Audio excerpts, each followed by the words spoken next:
Alright guys, so here are the 5 things you should consider before having your vehicle tuned.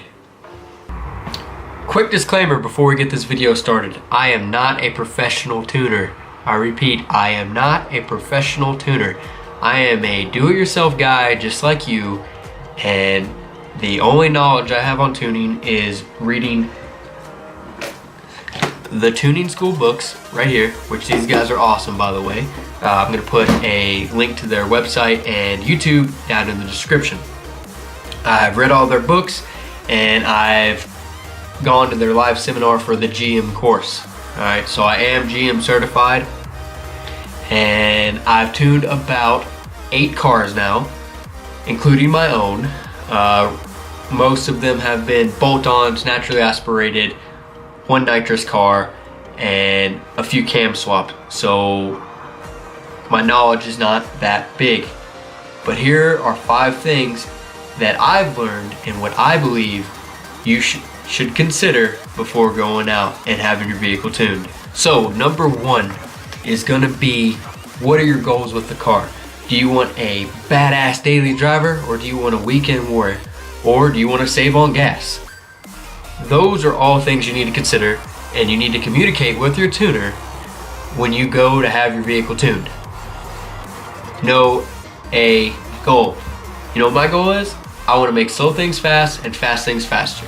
I give 2 craps about fuel economy or drivability. I want to be able to go to a stoplight and bust anybody's ass that's next to me.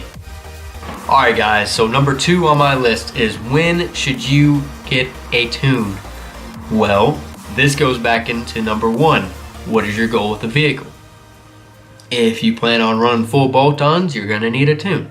If you plan on doing cam full bolt-ons, you're going to need a tune.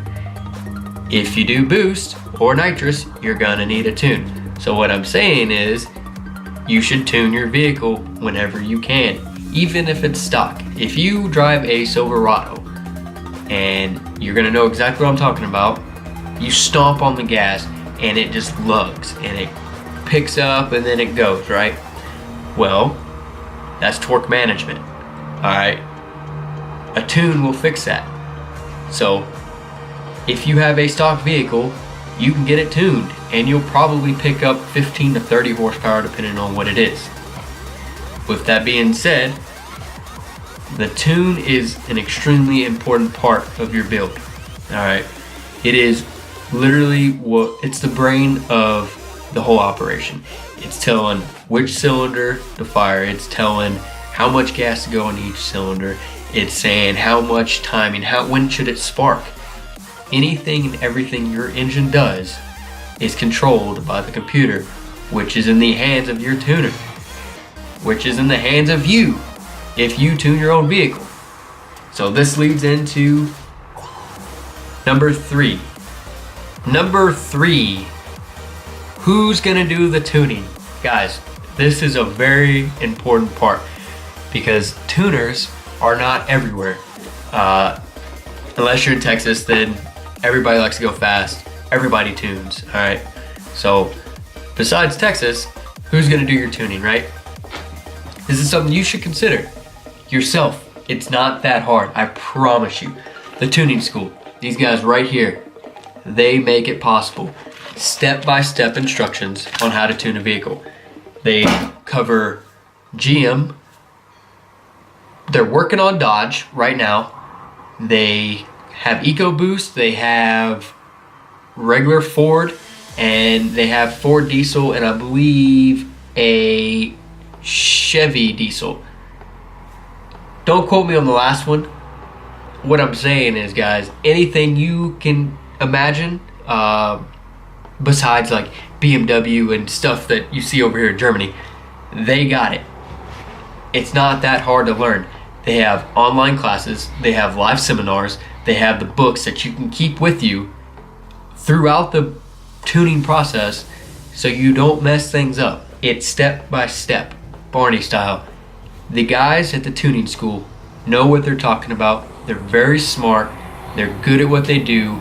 Or you can take your vehicle to a guy or gal, you know, whatever, and have them tune your vehicle. I don't want other people touching my stuff. If it fucks up, I want it because of me. You can go that route, or like I said, you can do it yourself. It's not impossible. It just takes a little bit of knowledge. All right, guys, so number 4 is probably one of the most important ones, right? Know your tuner. I have talked to several people who have got screwed because they had a tuner who didn't pay attention and was lazy and fucked their shit up bad. All right, guys, know your tuner. This is extremely important.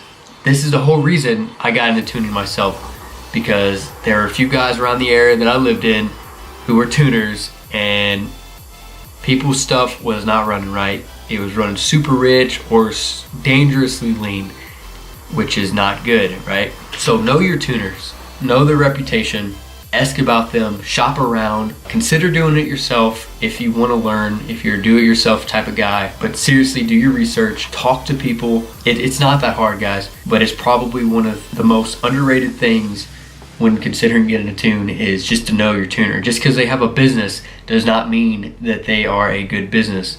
Their vehicles might run great. Their customers' vehicles run like shit. And I've seen that a few times, and that's why I got into tuning myself, is because I wanted to make sure that my stuff was good and people around me, their stuff wasn't getting blown up. Number 5, guys, mail order tunes. 2 friends have their stuff blown up because of a mail order tune. I'm not saying that it's bad, and I'm not gonna throw out any brand names because, well, I'm not doing that. Get a custom tune. Seriously, spend the extra money. Normally it's only like $100 difference to get a custom tune. Every vehicle is different. Where you live is going to be different. Air density, elevation, all these things come into effect, which are very important. Mail order tunes, you don't get that. Most times you're like, yeah, I got a cold air intake through you, or I've got exhaust. It's just some guy saying, okay, he's got this and this and this.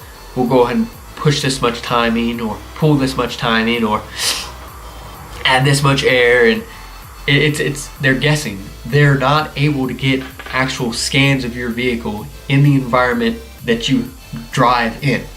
All right, and it's very important that you have these scanned files so you understand what the vehicle is asking for, what the vehicle is actually doing. With a mail order tune, you do not get that. Do not get a mail order tune. If you want to, cool, fine by me, go ahead and do it, and hopefully your stuff stays together. 2 of my buddies, I've been unfortunate enough to have their shit blown up. One of my buddies had a Ford Focus, or ST? Yeah, ST. It was a nice car. I told him, I was like, hey man, I don't know how to tune EcoBoost yet, but I can learn because of the tuning school. They can teach me, and it shouldn't be that difficult. He said, no man, I'm just gonna do a mail order tune. I said, please don't do that. It's liable to blow your shit up. He said, no, it'll be fine. I was like, okay. I leave for Germany. I'm here maybe a month.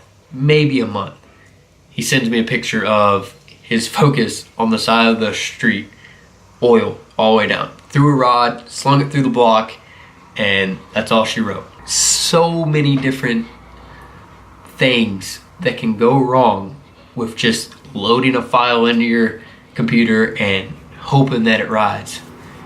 Guys, consider getting a custom tune. Spend the extra money. I'm telling you, in the long run, you will be happy. Alright guys, so that's my top 5 things I believe you should consider before having your vehicle tuned. If you enjoyed what you watched, leave me a thumbs up. If you think I missed anything or don't necessarily agree with what I said, comment down below. Those are not in order. They just, I feel, are 5 things you should consider before having your vehicle tuned. Alright guys, I hope you have a great day, and thank you for watching. Have a good night.